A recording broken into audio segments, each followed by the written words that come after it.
천박한 집안 사람이 어딜 와? 부끄러운 줄 알아야지 뭐가 이리 당당해. 시어머니가 친정 엄마의 앞을 막아섰습니다. 엄마의 손에는 새벽 4시부터 과일을 팔아 마련한 손녀의 금반지가 들려 있었습니다. 엄마는 아무 말도 못한 채 고개를 숙이고 돌아섰습니다. 호텔 회전문 너머로 엄마의 뒷모습이 점점 작아졌습니다. 그 돌잔치 비용 1,500만 원, 제가 낸 돈이었습니다. 아니, 1,500만 원뿐이 아니었습니다. 5년 동안 시댁에 들어간 돈, 총 1억 3,800만 원. 그 돈을 다 받아 쓰고도 제 엄마를 천박하다고 내쫓은 시어머니는 다음 날 저한테 부재중 전화를 30통 남겼습니다. 그 30통의 전화가 저를 완전히 바꿔놓았습니다. 오늘의 사연 시작합니다. 사연 시작 전 구독과 좋아요를 눌러주시면 오늘 하루 행운이 가득할 겁니다. 호텔 로비에 들어서는 순간 저는 멈춰섰습니다. 입구 쪽에서 친정엄마가 시어머니와 마주 서 있었습니다. 엄마는 한복을 곱게 차려입고 있었고 두 손으로 작은 보자기 하나를 꼭 쥐고 있었습니다. 그 보자기 안에는 손녀 돌반지가 들어 있었습니다. 새벽 4시부터 시장에 나가 과일을 팔아서 한 돈짜리 24K 금반지를 마련한 거였습니다. 시어머니가 엄마 앞을 가로막고 서 있었습니다. 어머, 사돈어른. 아니, 여기가 어디라고 오신 거예요? 연락도 없이.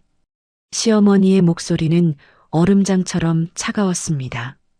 엄마가 보자기를 소중하게 살짝 들어 보이며 조심스럽게 입을 열었습니다. 아이고, 안 그래도 조용히 전해주고만 가려고 했는데요. 오늘 우리 손녀돌이라서 작게나마 반지를 하나 준비했어요. 아이고, 참나. 시어머니가 코끝으로 비릿하게 웃었습니다. 그 웃음에는 사람을 무시하는 도끼가 서려 있었습니다.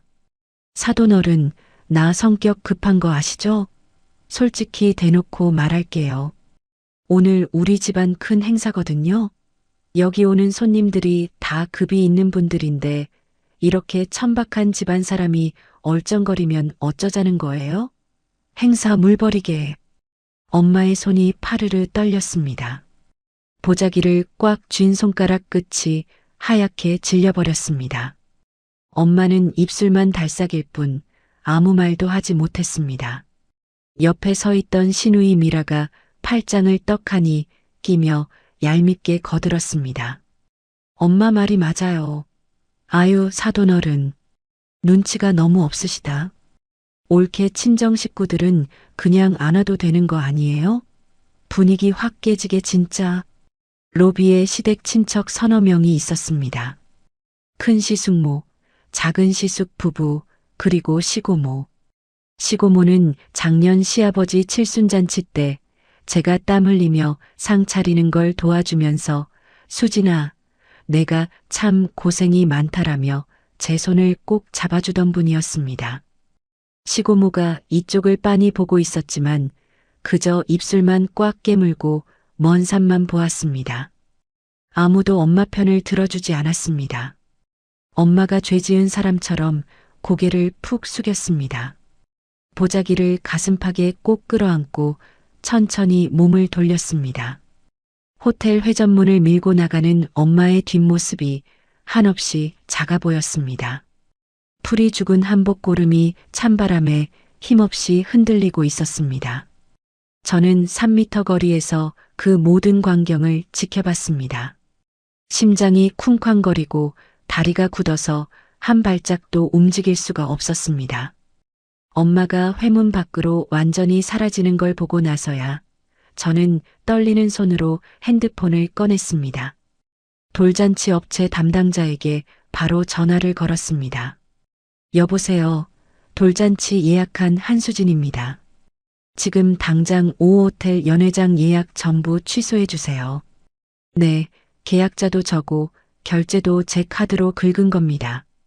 위약금 물어도 상관없으니까 당장 다 엎어버리세요. 시어머니가 기겁하며 뒤에서 꽥 소리를 쳤습니다. 뭐? 한수진, 너 지금 미쳤니? 무슨 짓을 하는 거야? 신우이 미라도 얼굴이 불그락푸르락해져서 달려들었습니다. 옳게, 제정신이야? 우리의 돌잔치를 지금 취소한다고? 너 진짜 미쳤구나. 저는 대답 대신 전화를 든 채 그대로 호텔을 빠져나왔습니다. 등 뒤로야. 거기 안 서. 하는 신우이의 표독스러운 목소리가 회전문을 넘어 울려 퍼졌지만 저는 단 한 번도 뒤돌아보지 않았습니다. 5년 전 결혼 초가 떠올랐습니다. 시어머니는 처음에 참 다정했습니다. 신혼집에 처음 인사를 갔을 때 시어머니가 제 양손을 따뜻하게 잡으며 속삭였습니다. 우리 복덩이 수진이가 들어왔네. 집안 분위기가 아주 환해졌어. 아이고, 내 예쁜 며느리. 그때는 그 가식 섞인 말이 정말 저를 아껴주는 진심인 줄로만 알았습니다. 결혼 석 달 뒤 시어머니에게서 갑자기 전화가 왔습니다. 수진아, 저기 시아버지 연금이 이번 달에 좀 꼬여서 늦게 나온다네. 내가 이번 달만 한 30만 원 정도 보태줄 수 있을까? 30만 원이었습니다. 친정 형편이 넉넉하지 못해 시댁에 혹여나 밉보일까봐 미움받기 싫은 마음에 저는 그 길로 바로 돈을 보냈습니다. 그런데 그게 시작이었습니다. 2달 뒤에는 50만 원이 됐습니다. 반년 뒤에는 당연하다는 듯 80만 원이 됐습니다. 한 번은 참다 못해 제가 조심스럽게 말씀을 드렸습니다. 어머니, 저희도 이번 달은 생활비가 좀 빠듯해서요. 그 소리가 나오자마자 시어머니의 얼굴이 무섭게 돌변했습니다. 야, 수진아. 사람이 격이 있어야지.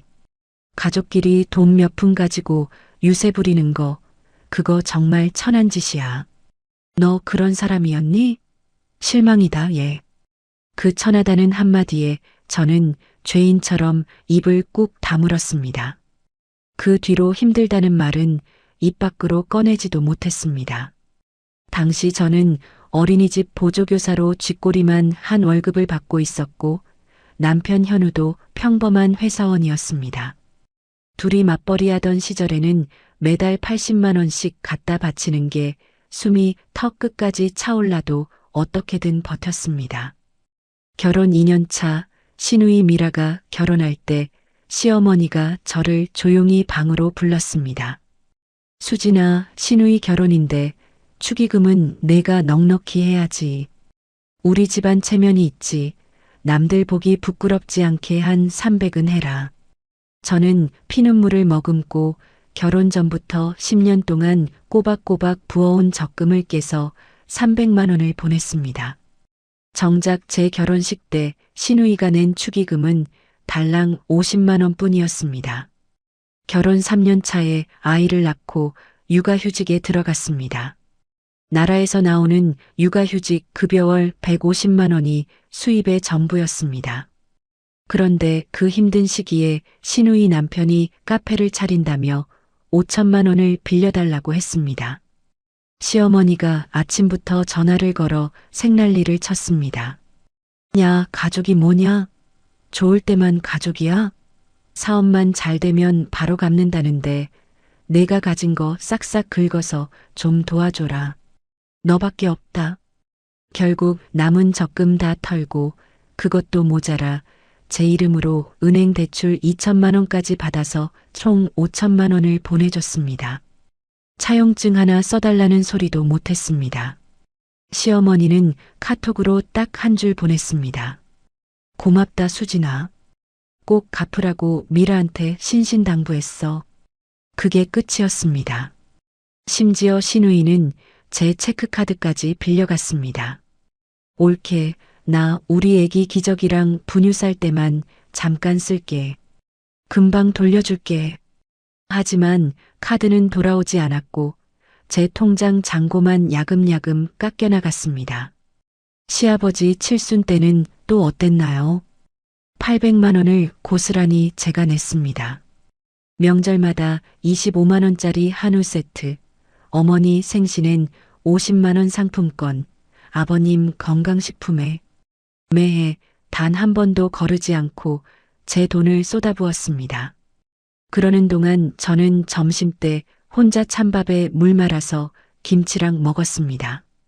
화장품은 꿈도 못 꾸고 길거리 로드숍 세일할 때만 겨우 샀습니다. 정작 친정엄마 생신에는 손이 떨려 5만 원짜리 케이크 하나 사들고 가는 게 전부였습니다. 에고, 우리 딸. 이렇게 비싼 걸 뭐하러 사왔어? 엄마는 이런 거 안 먹어도 배부르다. 엄마는 그 케이크 상자를 보물처럼 받으며 환하게 웃었습니다. 그 웃음 뒤에 가려진 엄마의 속상한 마음을 저는 참아 보지 않으려고 눈을 감았습니다. 그리고 오늘 시누이 아이의 돌잔치 날이 왔습니다.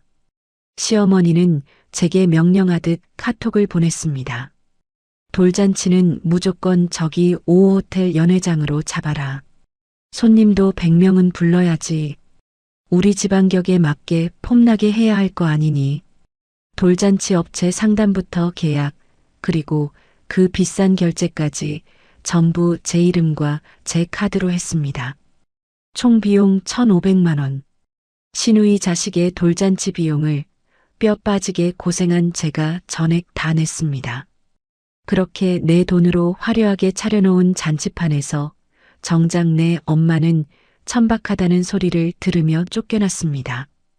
호텔 주차장 구석에 주저앉아 30분 동안 꺼늘꺼늘 울었습니다. 엄마에게 미안해서 가슴이 찢어질 것 같아서 전화를 걸었지만 엄마는 끝내 전화를 받지 않았습니다. 그날 밤 집에 돌아와 소파에 앉아 있었습니다. 현관문이 벌컥 열리며 현우가 들어왔습니다. 신발도 제대로 벗지 않은 채 거실로 성큼성큼 걸어왔습니다. 야, 너 지금 뭐 한 거야? 엄마한테 전화 왔는데 돌잔치를 취소했다고? 현우가 넥타이를 잡아당기며 저를 내려다봤습니다. 엄마가 내 엄마를 쫓아냈어. 뭐? 돌잔치장 입구에서 천박한 집안이라고. 분위기 떨어진다고. 내 눈앞에서. 현우가 한숨을 내쉬며 소파 맞은편에 털썩 앉았습니다. 엄마가 원래 좀 그래. 내가 좀 이해해. 이해? 원래 입이 좀 거친 분이잖아. 속은 그런 분이 아닌 거 알잖아. 저는 현우의 얼굴을 가만히 들여다봤습니다. 현우는 제 눈을 피했습니다. 그 밤부터 시어머니에게서 전화가 쏟아졌습니다. 저는 받지 않았습니다. 핸드폰 화면이 울릴 때마다 시어머니라는 글자가 떴다가 사라지기를 반복했습니다. 다음 날 아침 부재중 전화가 30통이었습니다. 음성 메시지가 하나 남아 있었습니다. 재생 버튼을 눌렀습니다. 수진아, 너 지금 미쳤어? 사람들한테 뭐라고 해? 당장 전화 안 받으면 두고 봐. 시어머니의 목소리가 떨리고 있었습니다. 저는 음성 메시지를 끝까지 듣고 나서 핸드폰을 식탁 위에 내려놓았습니다. 그날 오전 시누이 미라에게서 카톡이 왔습니다. 올케, 너 때문에 우리 엄마가 밤새 혈압 올라서 응급실 갈 뻔했어. 내가 사람이야? 이어서 또 한 통. 조카 돌잔치비 올케가 내는 게 뭐가 대수라고 이런 난리야. 다시 예약해. 저는 답장을 하지 않았습니다. 30분 뒤에 또 카톡이 울렸습니다. 익십이야? 또 30분 뒤. 올케? 또. 전화 좀 받아. 저는 핸드폰을 뒤집어 놓았습니다. 그날 저녁 현우가 시어머니 집에 다녀왔습니다. 현관에서 구두를 벗으며 저를 불렀습니다. 수진아, 앉아봐. 식탁에 마주 앉았습니다. 현우가 물을 한 모금 마시고 입을 열었습니다. 엄마가 내 친정 엄마한테 한 말은 좀 심했어. 그건 나도 인정해. 저는 고개를 끄덕였습니다. 근데 돌잔치를 취소하는 건 선 넘은 거야. 엄마 체면이 있잖아. 그럼 내 엄마 체면은? 현우가 입을 다물었습니다. 3초쯤 지나서 고개를 돌리며 말했습니다. 그건 내가 엄마한테 얘기할게. 저는 알고 있었습니다. 현우가 그 말을 실제로 한 적은 한 번도 없었다는 걸. 사흘이 지났습니다. 시댁 친척 단톡방에 글이 하나 올라왔습니다. 큰 시숙모가 물었습니다. 돌잔치가 취소됐다던데 무슨 일이야? 시어머니가 바로 아래에 장문의 글을 올렸습니다. 며느리가 갑자기 행사를 엎어버렸어요. 이유도 모르겠어요. 내가 뭘 잘못한 건지. 친정엄마를 쫓아낸 이야기는 한 글자도 없었습니다. 친척들의 답글이 줄줄이 달렸습니다. 요즘 며느리들이 버릇이 없어. 순자 씨가 불쌍하다. 건강부터 챙기세요. 저는 현우의 폰 화면 너머로 그 글들을 봤습니다. 현우가 폰을 내리며 저를 봤습니다. 당신 엄마가 내 엄마를 천박하다고 쫓아낸 걸 왜 아무한테도 말 안 해? 현우가 고개를 저었습니다. 그걸 친척들한테까지 얘기하면 상황만 더 커져. 내가 좀 크게 봐. 크게 본다. 그 말의 뜻을 저는 알고 있었습니다. 내가 참아라. 항상 그런 뜻이었습니다.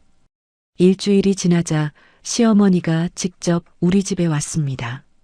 현관에 들어서자마자 눈물을 닦으며 거실로 들어왔습니다. 수진아, 내가 그날 좀 심했어. 시어머니가 소파에 앉으며 코를 훌쩍였습니다. 근데 나도 우리 집안 체면 때문에 그런 거야. 이해해줘. 저는 시어머니 맞은편에 앉아 있었습니다. 돌잔치 다시 잡자. 이번엔 내가 좀 신경 쓸게. 저는 한 가지를 물었습니다. 어머니, 우리 엄마한테 사과하셔야 하는 거 아닌가요? 시어머니의 눈물이 멈췄습니다. 얼굴에서 온기가 싹 빠졌습니다. 그건 왜? 내가 뭘 잘못했는데? 저는 더 이상 아무 말도 하지 않았습니다. 시어머니는 화장실에서 세수를 하고 나가면서 현관에서 신발을 신으며 한마디를 더 했습니다. 수진아, 내가 생각을 좀 해. 가족이 뭔지. 시어머니가 돌아간 뒤 핸드폰에 체크카드 결제 알림이 떠 있었습니다. 신우이에게 빌려준 제 체크카드였습니다. 오호백화점 89만 원, 오호네일샵 12만 원, 오호호텔 레스토랑 15만 원. 조카 물건을 산다던 그 카드에서 아기용품 결제는 한 건도 없었습니다. 신우이의 인스타그램을 열었습니다. 백화점 쇼핑백을 들고 찍은 셀카 아래에 글이 적혀 있었습니다. 나를 위한 작은 선물. 그 주 일요일 현우가 말했습니다. 분위기 좀 풀 겸 엄마네 가자. 시어머니 집에 갔습니다. 식사를 마치고 시어머니가 저를 부엌으로 불렀습니다. 설거지를 하고 있던 제 옆에 서서 목소리를 낮췄습니다. 수진아, 미라, 남편이 카페 2호점 준비 중인데 인테리어비가 좀 더 필요하대. 3천만 원만 더 도와줄 수 있어? 설거지하던 손이 멈췄습니다. 5천만 원도 갚지 않았습니다. 어머니, 그게 왜?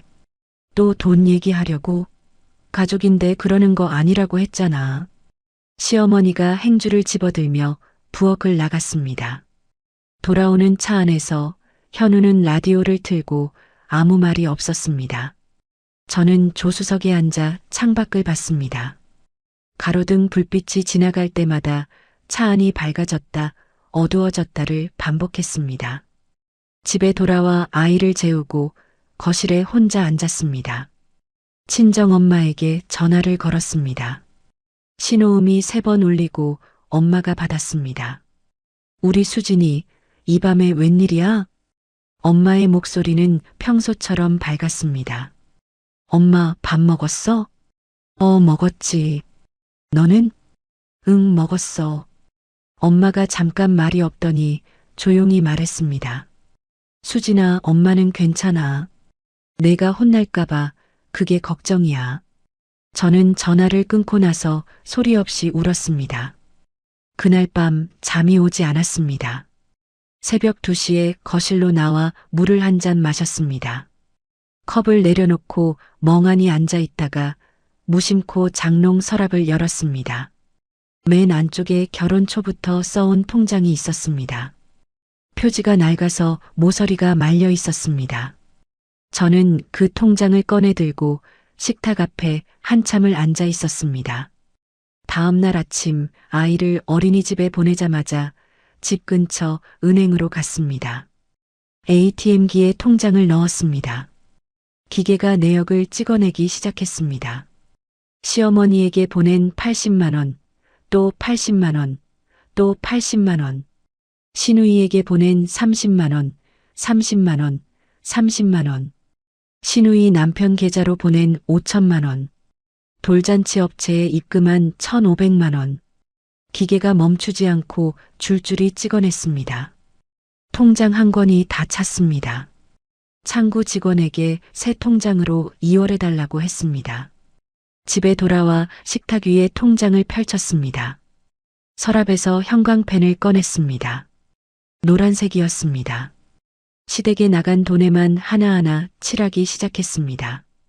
80만 원 노란색, 30만 원 노란색, 800만 원 노란색, 5천만 원 노란색, 1,500만 원 노란색.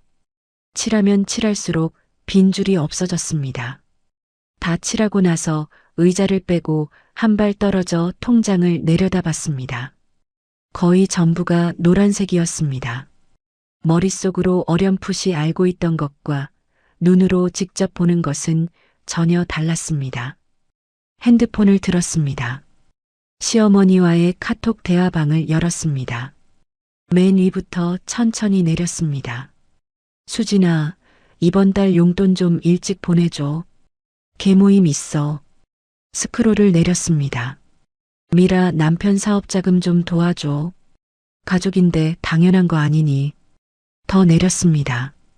돌잔치는 5호텔 연회장으로 해. 100명 규모로. 우리 집 안격에 맞는 대로. 그러다 하나가 눈에 들어왔습니다.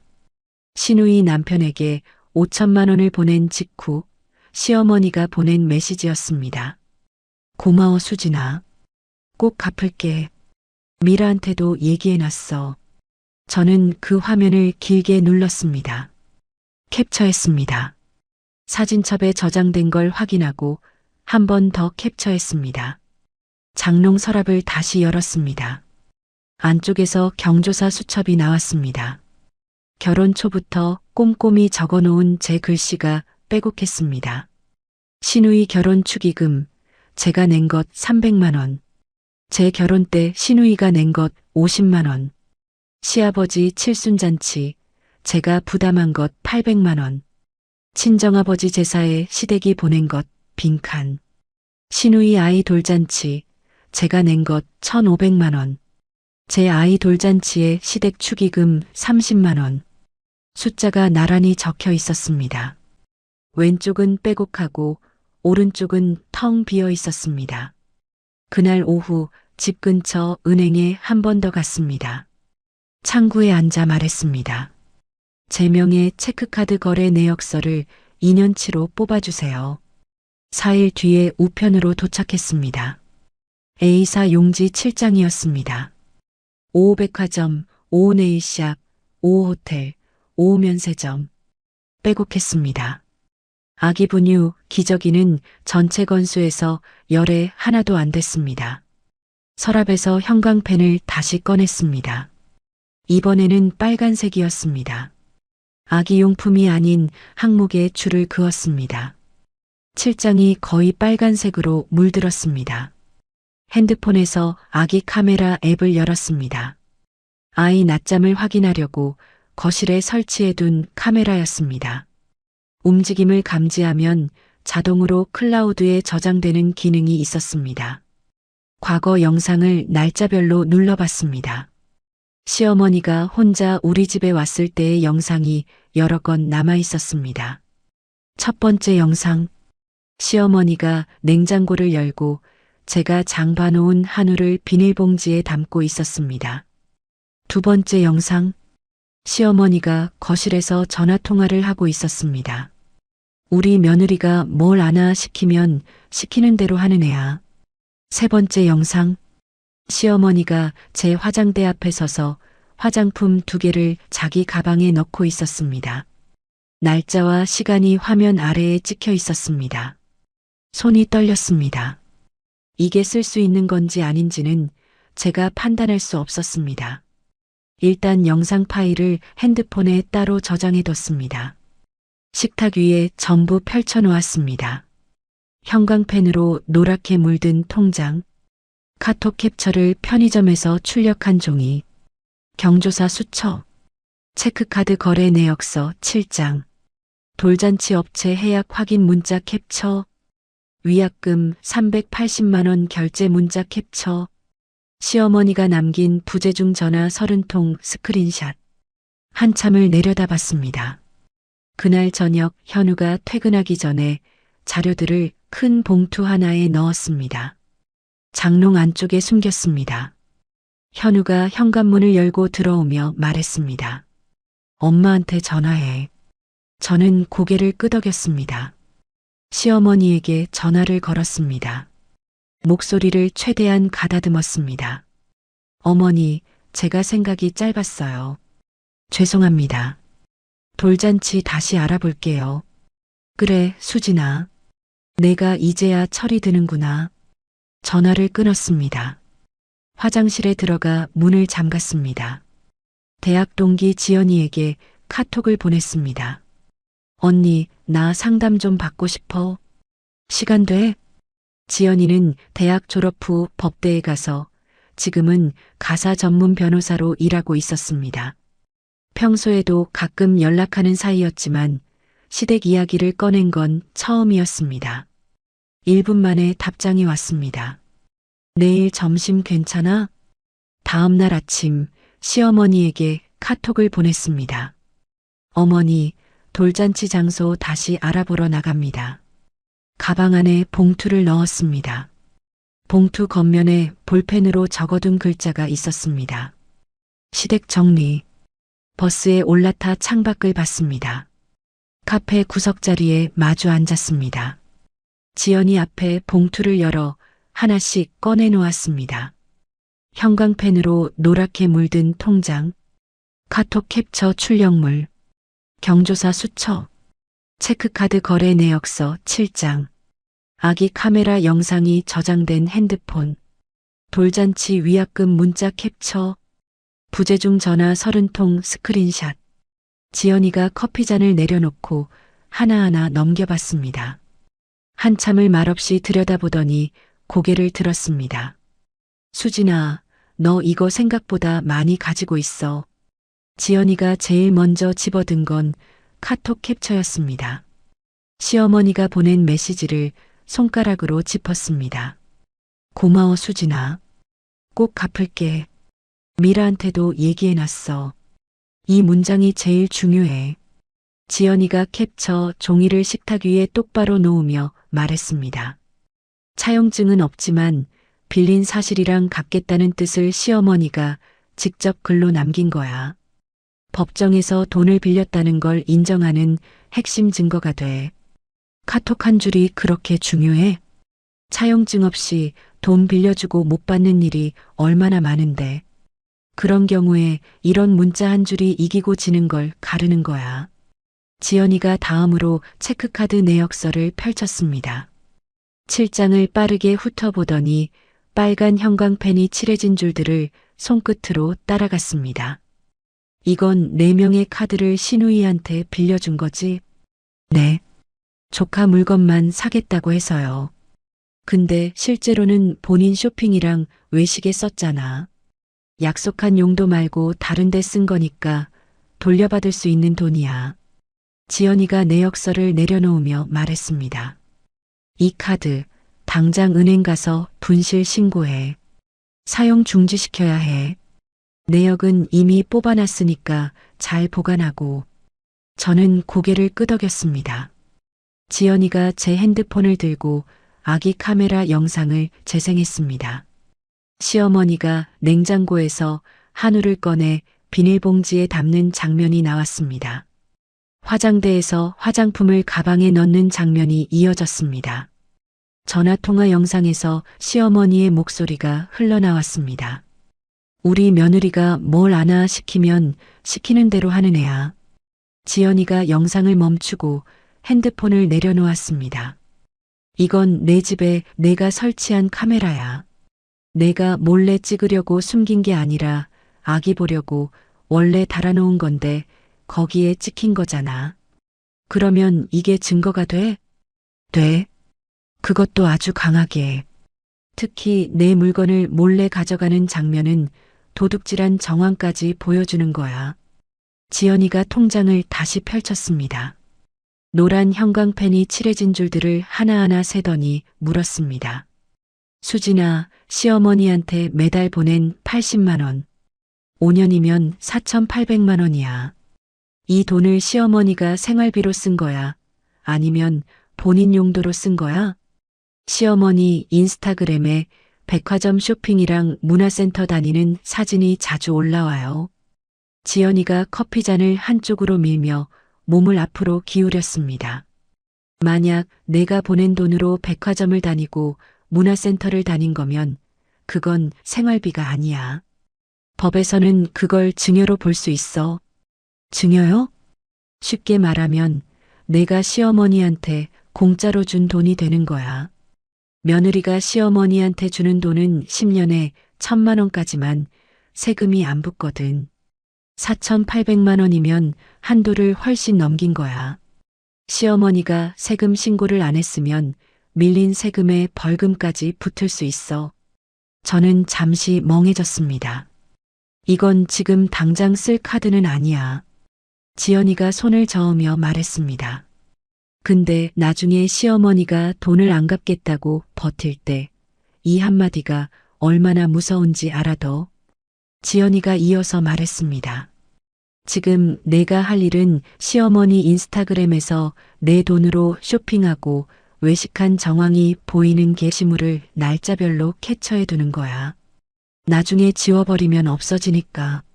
저는 고개를 끄덕이며 핸드폰에 메모했습니다. 커피를 2잔 더 시켰습니다.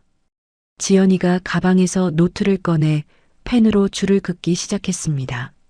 신우이 남편 카페 2호점 오픈 축하 가족 모임이 언제야? 다음 달 초요. 그 자리가 좋아. 지연이가 노트에 동그라미를 치며 말했습니다. 시어머니가 친척들 앞에서 우리 사위가 자기 힘으로 했다고 자랑할 거 아니야. 그때 진실을 보여주는 거야. 그 자리에서요? 중요한 건 감정적으로 터지면 안 돼. 내가 준비한 걸 조용히 순서대로 꺼내는 거야. 지연이가 펜을 내려놓고 저를 봤습니다. 한 가지 더.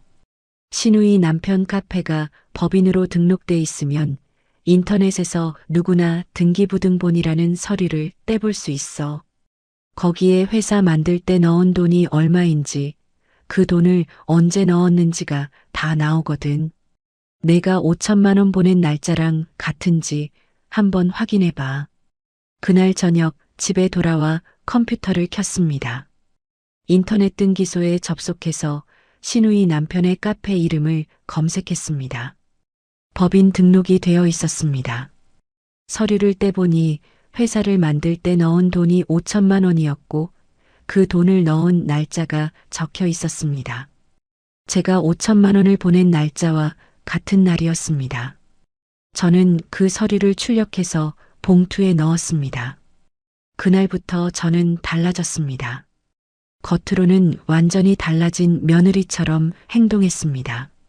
시어머니에게 매주 안부 전화를 걸었습니다. 어머니, 식사하셨어요? 요즘 날씨가 쌀쌀해서 감기 조심하셔야 해요. 신우이에게 카톡을 보냈습니다. 언니, 2호점 오픈 축하해요. 현우에게는 저녁을 차려주며 말했습니다. 당신 말이 맞았어. 내가 예민했나 봐. 시어머니가 전화를 받으며 말했습니다. 그래, 수진아. 내가 이렇게 나오니까 내가 마음이 편하다. 전화를 끊고 장롱을 열었습니다. 봉투 안에 등기부등본 출력물을 넣었습니다. 가족 모임까지 3주가 남았습니다. 지연이가 정리해준 목록을 하나씩 끝냈습니다. 시어머니 인스타그램에서 우리 사위 자수성가라고 쓴 글을 캡처했습니다. 쇼핑하고 외식한 사진도 날짜별로 저장했습니다. 택배 보내고 찍어둔 송장 사진들을 사진첩에서 찾아 정리했습니다. 체크카드는 은행에 가서 분실 신고를 했습니다. 돌잔치 계약서 원본과 시어머니의 5호텔 연회장으로 해 카톡을 나란히 묶었습니다. 음성 메시지 파일을 USB에 따로 옮겨뒀습니다. 통장 원본은 장롱에 보관하고 복사본을 따로 만들었습니다. 봉투 하나로 시작한 것이 서류 파일 한 권이 되어 있었습니다. 파일을 장롱 깊숙이 넣으면서 혼자 중얼거렸습니다. 준비 끝. 신우이 남편 카페 2호점 오픈 축하 가족 모임 당일이었습니다. 시어머니가 예약한 한정식집 개인 룸에 들어서니 이미 사람들이 자리를 잡고 있었습니다. 시댁 식구 전원, 큰 시숙모 부부, 작은 시숙 부부, 시고모까지 약 12명이었습니다. 시어머니가 상석에 앉아 있었고 신우이 남편이 시어머니 옆자리에 있었습니다. 저는 가방 안에 서류 파일을 넣은 채 방 안쪽 구석에 조용히 앉았습니다. 시어머니가 자리를 둘러보며 입을 열었습니다. 오늘은 우리 사위가 자수성가로 2호점까지 낸 걸 축하하는 자리야. 다들 한 잔씩 해. 신우이 남편이 머리를 긁으며 말했습니다. 아닙니다. 다 어머님 덕분이죠. 시어머니가 손을 내저었습니다. 아이고, 겸손하기는. 다 내 실력이지. 음식이 하나씩 나오고 술잔이 돌기 시작했습니다. 큰 시숙모가 시어머니에게 잔을 건네며 말했습니다. 순자씨, 사위 복 타고났어. 요즘 세상에 자기 힘으로 가게 2개나 내는 사람이 어디 있어. 시어머니가 잔을 받으며 웃었습니다. 식사가 중반쯤 됐을 때 시어머니가 친척들을 둘러보며 목소리를 높였습니다. 이 집안이 이렇게 번듯한 게 다 가풍이야. 우리 애들은 남한테 손 안 벌리고 자기 힘으로 해. 집안이 좋으니까. 큰 시숙모가 고개를 끄덕이며 맞장구 쳤습니다. 역시 순자 씨네는 달라. 남한테 손 안 벌린다. 자기 힘으로. 저는 무릎 위에 올려놓은 가방의 지퍼에 손을 가져갔습니다. 시어머니가 저를 봤습니다. 수진아, 너도 한마디 해. 사돈 경사인데. 저는 천천히 자리에서 일어났습니다. 네, 저도 한 말씀 드릴게요. 가방에서 서류 파일을 꺼내 식탁 위에 올려놓았습니다. 시어머니의 젓가락을 쥔 손이 멈췄습니다. 신우이가 고개를 돌렸습니다. 옳게, 그게 뭐야? 저는 파일을 열어 첫 번째 서류를 꺼냈습니다. 형광펜으로 노랗게 물든 통장 복사본이었습니다. 식탁 위에 펼쳤습니다.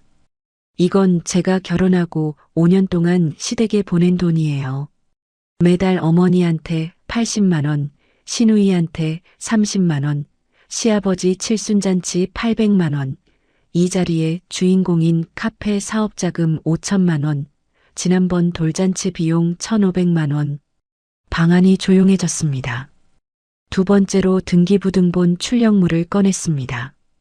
이건 카페를 법인으로 등록했을 때 나라에 낸 서류예요. 회사를 만들 때 넣은 돈이 5천만 원이고 그 돈을 넣은 날짜가 적혀 있어요. 출력물을 통장 복사본 옆에 나란히 놓았습니다. 제가 5천만 원을 보낸 날짜와 같은 날이에요. 세 번째로 카톡 캡처 출력물을 꺼냈습니다. 시어머니가 보낸 메시지가 선명하게 찍혀 있었습니다. 고마워 수진아. 꼭 갚을게. 자수성가가 아니에요. 제 돈이에요.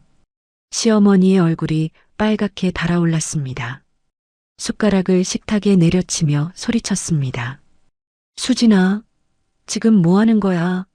사람들 앞에서. 신우이가 의자를 밀며 벌떡 일어났습니다. 올케 미쳤어? 이게 가족이 할 짓이야? 저는 네 번째로 체크카드 거래 내역서 7장을 꺼냈습니다. 이건 신우이가 조카 물건만 사겠다고 해서 빌려드린 제 체크카드예요. 2년 동안 쓴 내역 중에 아기용품은 열에 하나도 안 돼요. 나머지는 백화점, 네일, 호텔, 면세점이에요. 신우이의 입이 벌어졌다 닫혔습니다. 아무 말도 나오지 않았습니다. 저는 마지막으로 가방 안에서 작은 보자기를 꺼냈습니다. 보자기를 풀었습니다. 24K 금반지가 들어 있었습니다. 이 반지는 우리 엄마가 새벽 4시부터 시장에서 과일 팔아서 산 거예요. 손녀 돌에 주려고요. 저는 반지를 식탁 위에 올려놓았습니다. 그 엄마를 천박한 집안이라고 쫓아내신 분이 그날 쓴 돈은 전부 그 천박한 집안 딸이 낸 거예요. 큰 시숙모가 숟가락을 내려놓았습니다. 시고모가 시어머니를 봤습니다. 순자 언니, 이게 사실이야? 시어머니가 의자에서 벌떡 일어나며 소리를 질렀습니다. 인연이 진짜.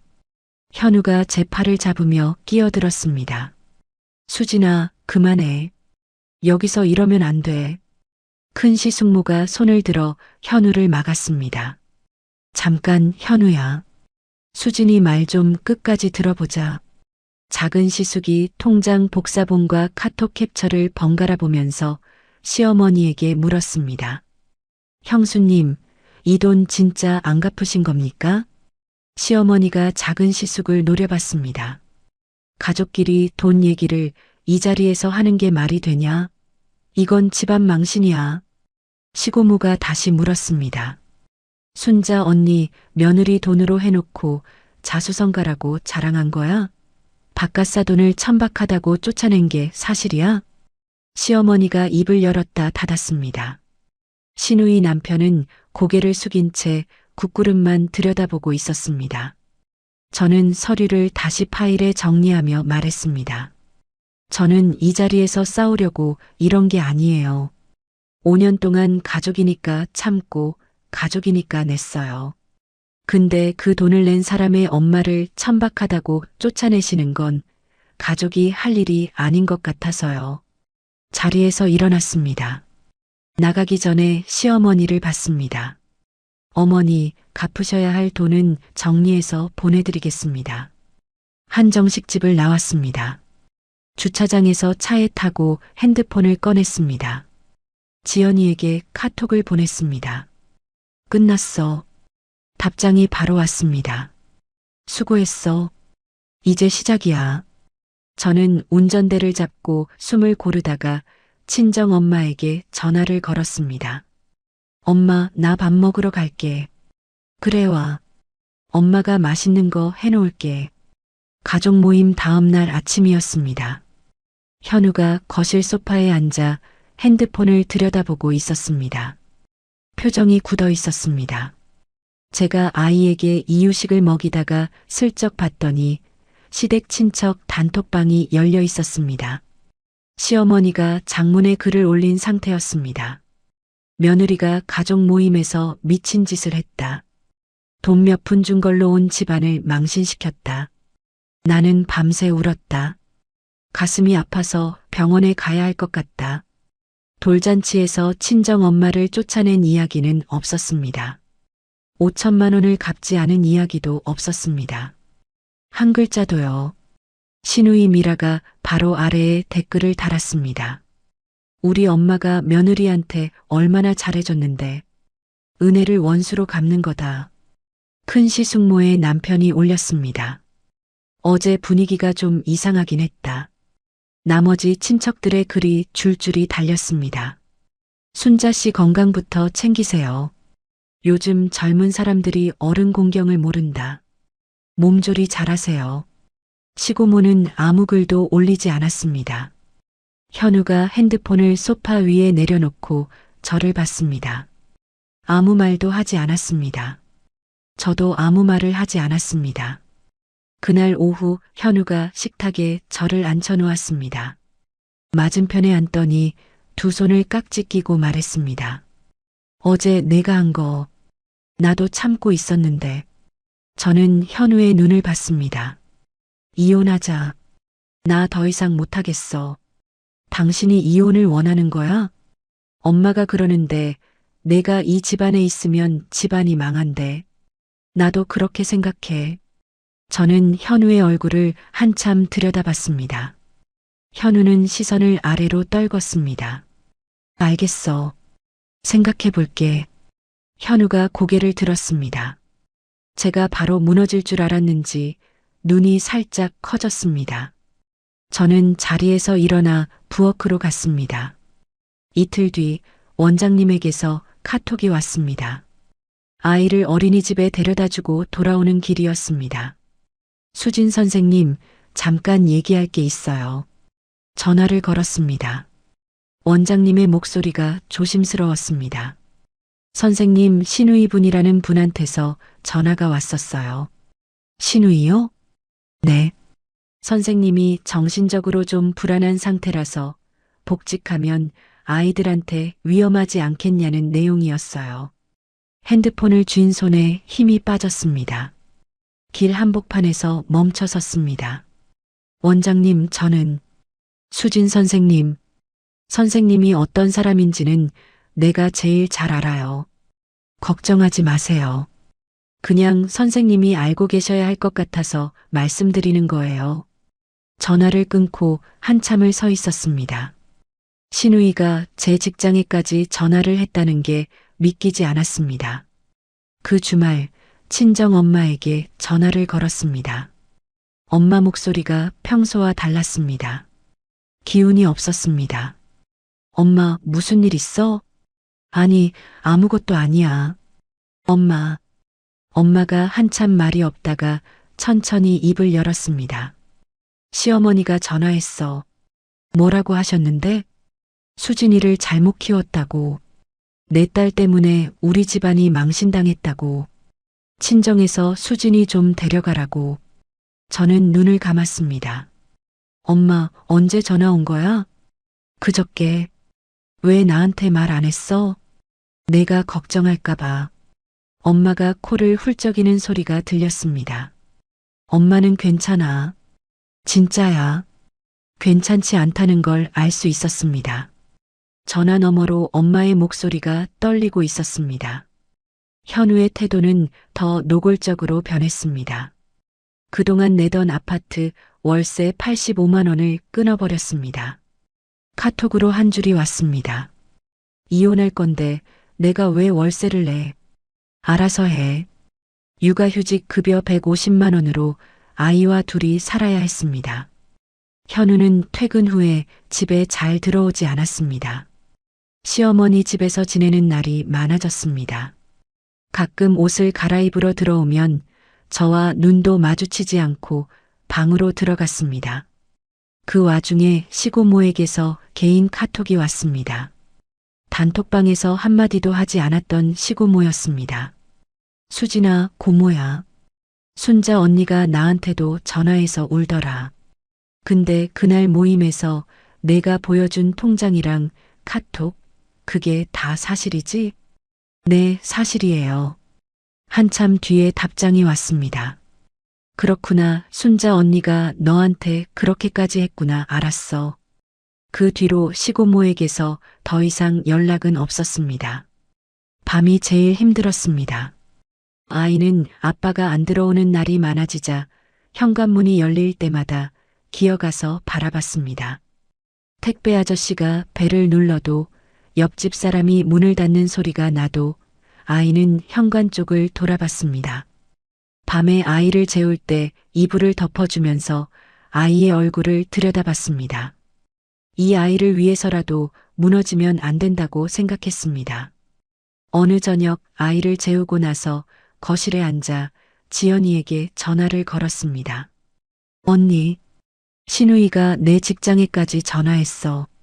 남편은 이혼하겠다고 하고 월세도 끊었어.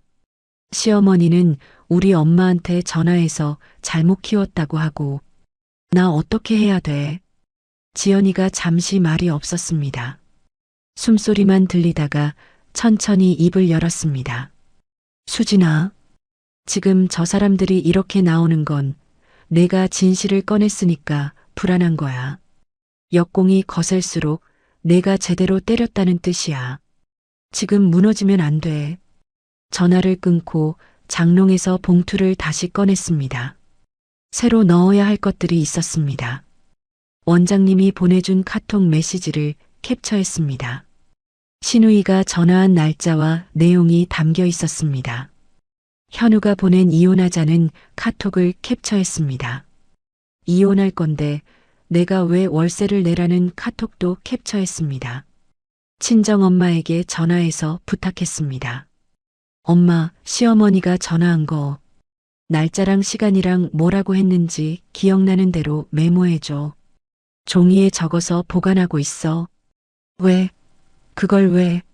엄마, 그냥 해줘. 부탁이야. 엄마가 한참 말이 없다가 작게 대답했습니다. 알았어. 봉투 겉면에 적어두었던 글자가 보였습니다. 시댁 정리.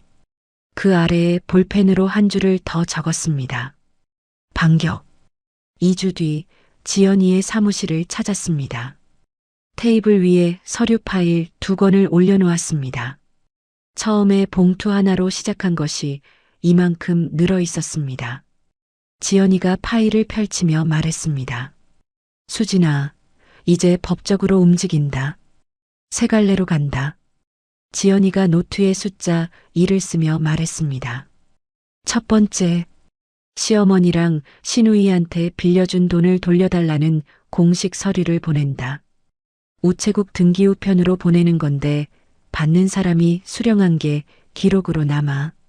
지연이가 서류 한 장을 보여줬습니다.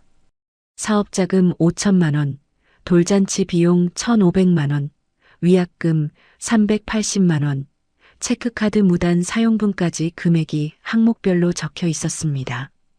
맨 아래에 한 줄이 있었습니다. 14일 안에 갚지 않으면 법원에 소송을 넣겠습니다. 지연이가 노트에 숫자 2를 쓰며 말했습니다. 두 번째, 이혼. 현우가 먼저 이혼하자고 했으니까 둘 다 동의하는 형태로 진행하되 재산 나누는 거랑 위자료는 법원 조정을 거친다. 제가 유리한 게 있어? 있지. 지연이가 손가락을 꼽았습니다. 현우가 카톡으로 먼저 이혼하자고 한 기록. 월세를 일방적으로 끊은 기록. 5년 동안 시댁 경조사비를 전부 너한테 떠넘긴 정황. 거기에 현우가 주식으로 2,700만 원 넘게 날린 거. 이건 살림에 써야 할 돈을 본인이 까먹은 거니까 재산 나눌 때 내한테 유리하게 작용해. 지연이가 노트에 숫자 3을 쓰며 말했습니다. 세 번째, 신우이. 미라가 내 어린이집 원장한테 전화해서 수진이가 정신적으로 불안해서 아이들한테 위험하다고 한 거. 이건 거짓말로 남의 이름에 먹칠을 한 거야.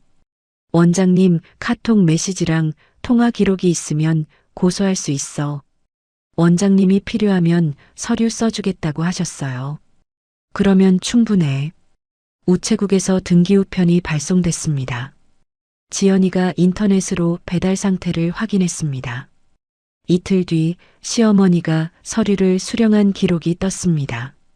그날 저녁 시어머니에게서 전화가 왔습니다. 목소리가 달라져 있었습니다. 수진아, 이게 뭐야? 가족한테 이런 서류를 보내? 어머니, 카톡으로 꼭 갚겠다고 하신 거 기억하시죠? 뭐? 제가 보낸 돈이 카페 만드는 데 들어간 것도 나라에 낸 서류에 다 나와 있어요. 전화기 너머로 시어머니의 숨소리가 들렸습니다. 한참 동안 아무 말이 없었습니다. 그래, 내가 이기고 싶은 거지? 좋아. 나도 안 갚아. 소송하든 뭐든 해봐라. 우리한테 돈이 없어. 저는 숨을 한번 고르고 말했습니다. 어머니, 그러시면 저는 세금 문제를 따져볼 수밖에 없어요.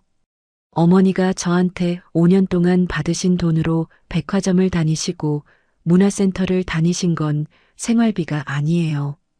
나라에서는 그걸 공짜로 받은 돈으로 봐요. 신고를 안 하셨으니까 밀린 세금에 벌금까지 붙으면 적은 돈이 아닐 거예요. 전화기 너머에서 시어머니의 숨소리가 거칠어졌습니다. 대답 없이 전화가 끊겼습니다. 이틀 동안 시댁에서 아무 연락이 없었습니다. 셋째 날 시누이 미라에게서 카톡이 왔습니다. 옳게, 우리가 잘못한 건 인정해. 근데 소송까지 갈 거 없잖아. 나눠서 갚을게. 세금 신고는 하지 마. 저는 그 카톡을 바로 캡처했습니다. 지연이에게 보냈습니다. 지연이가 답장을 보내왔습니다. 시누이가 잘못 인정한다고 직접 글로 보낸 거야. 이것도 증거가 돼. 이혼 조정이 시작됐습니다.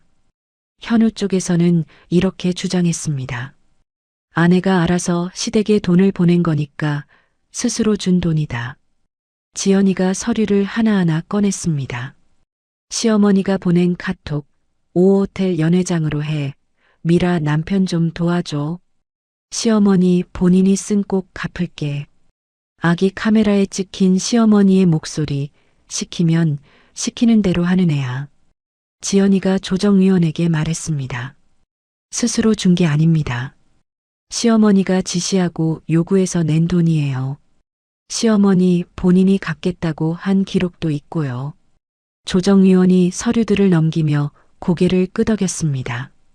시누이 미라에 대한 고소장도 접수했습니다. 원장님이 써주신 진술서와 카톡 메시지 캡처를 함께 냈습니다. 시누이 쪽에서 먼저 합의를 요청해 왔습니다. 체크카드로 쓴 돈을 포함해서 시누이가 갚아야 할 돈 전액을 카페 매출에서 나눠서 갚겠다는 내용이었습니다. 수진의 직장에 앞으로 일절 연락하지 않겠다는 약속도 서류로 받았습니다.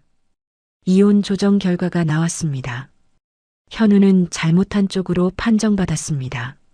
시댁 경조사비를 아내한테 떠넘기면서 본인은 주식으로 돈을 날린 것, 아내의 친정엄마가 모욕당하는 걸 보고도 아무것도 하지 않은 것, 아내한테 먼저 이혼을 요구하고 생활비를 일방적으로 끄는 것, 전부 인정됐습니다.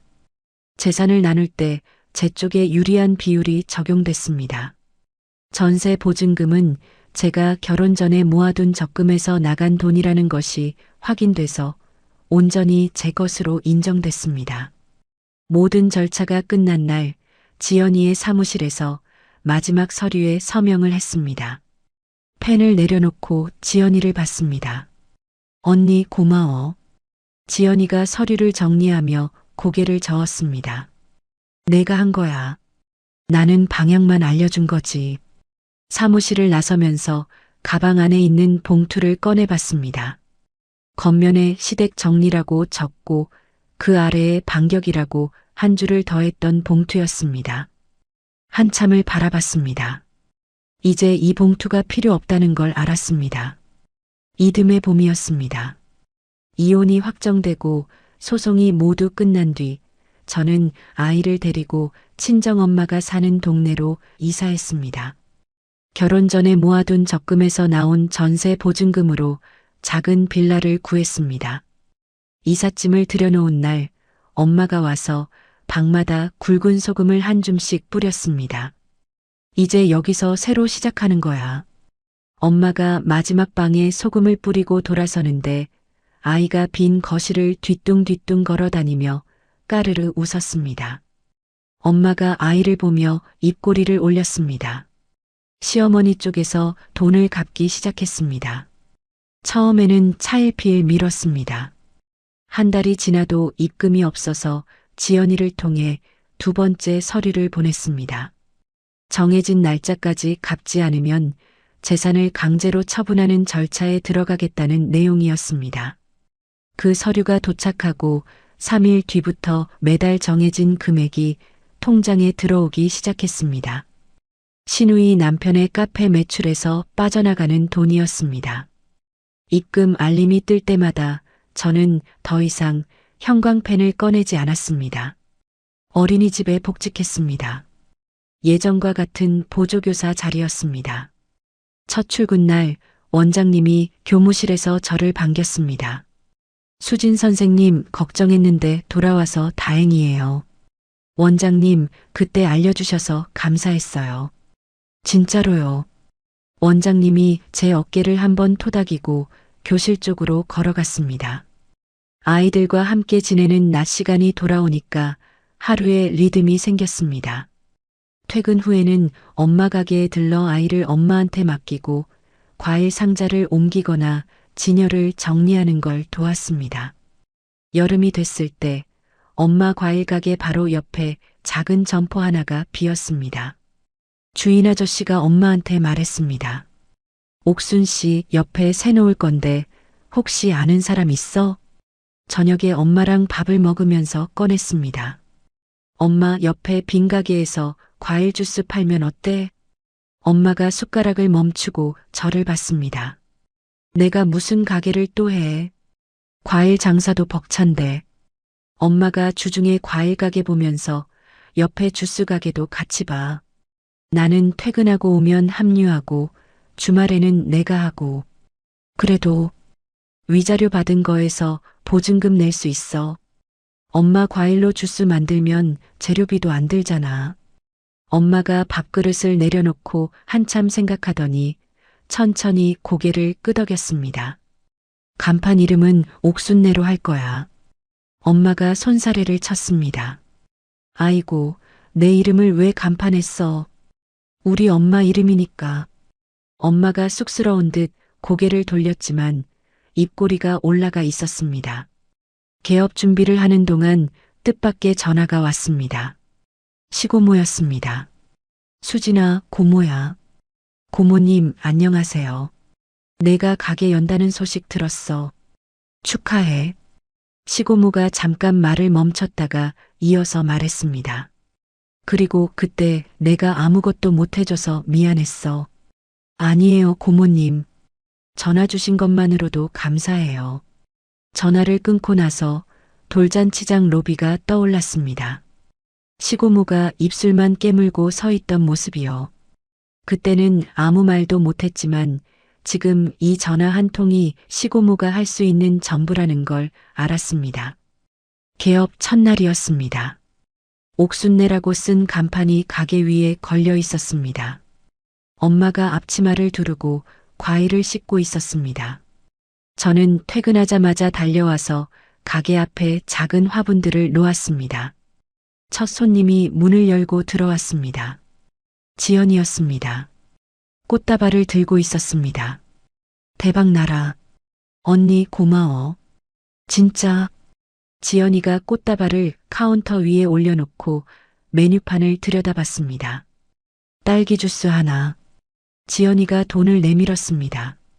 제가 손을 내저었지만 지연이가 카운터 위에 지폐를 탁 올려놓았습니다. 첫 매출이야. 받아. 지연이 뒤로 시장 상인들이 하나둘 들어왔습니다. 옥순 씨 딸이 가게 냈다며? 이야, 이쁘게 해놨네. 컵 하나씩 사갔습니다. 오후쯤이었습니다. 엄마가 의자에 앉아 손녀를 무릎 위에 올려놓고 주스를 만들고 있었습니다. 아이가 엄마의 앞치마 끈을 잡아당기며 까르르 웃었습니다. 그 모습을 보는데 1년 전이 떠올랐습니다. 호텔 회전문을 밀고 나가던 엄마의 뒷모습이요. 한복고름이 바람에 흔들리던 그 뒷모습이요. 가방에서 작은 보자기를 꺼냈습니다. 보자기를 풀어 금반지를 아이 손에 쥐어줬습니다. 엄마가 반지를 보더니 눈이 커졌습니다. 이걸 아직 갖고 있었어? 엄마가 준 건데. 내가 왜 버려? 엄마가 아이 손에 들린 반지를 만지작거리며 고개를 숙였습니다. 코끝이 빨개져 있었습니다. 저녁에 가게 문을 닫았습니다. 엄마가 금고에서 돈을 꺼내 세고 있었습니다. 첫날 치고 괜찮네. 엄마가 작게 웃으며 지폐를 가지런히 정리했습니다. 저는 빗자루를 들고 바닥을 쓸었습니다. 수진아. 응? 힘들었지? 빗자루를 쓸던 손이 멈췄습니다. 아니, 안 힘들었어. 엄마가 저를 봤습니다. 제 눈을 한참 들여다보더니 고개를 끄덕였습니다. 그래, 안 힘들었으면 됐어. 엄마는 알고 있었습니다. 저도 알고 있었습니다. 한참 뒤에 소식을 들었습니다. 시어머니는 친척 모임에서 예전처럼 목소리를 높이지 못한다고 했습니다. 신우이의 카페 2호점은 갚아야 할 돈이 많아서 결국 열지 못하고 무산됐다고 했습니다. 현우는 이혼 뒤에 시어머니 집에 살면서 주식을 계속하다가 시어머니와 돈 문제로 다투고 있다고 했습니다. 저는 그 소식을 듣고도 아무 감정이 없었습니다. 가게 문을 닫고 불을 껐습니다. 엄마의 오른손을 잡고 왼손으로 아이를 안았습니다. 시장 골목을 걸어 나왔습니다. 엄마가 말했습니다.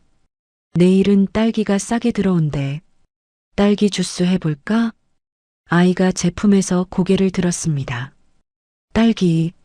저는 두 사람과 함께 걸으면서 생각했습니다. 시어머니는 우리 엄마를 천박한 집안이라고 했습니다.